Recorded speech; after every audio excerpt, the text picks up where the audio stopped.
कोई के बात में देवेला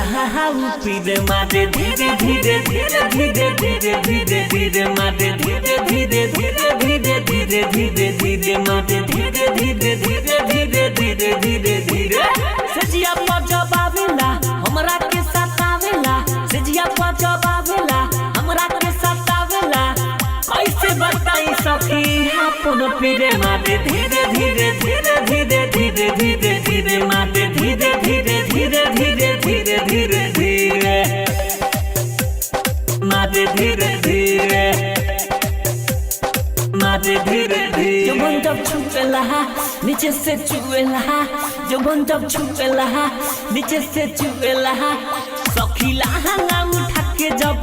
छेदेला तर भीतर दिले हमारा बेधेला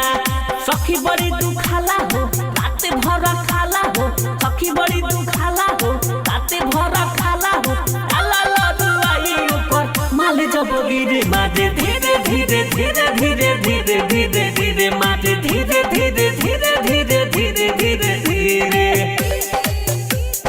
मारे धीरे धीरे मारे धीरे धीरे आलम विशाल हो बुरा बहाल हो आलम विशाल हो बुरा बहाल हो हम कैसे बचाई अब जवानी हो रोज सती के काटतावे चानी हो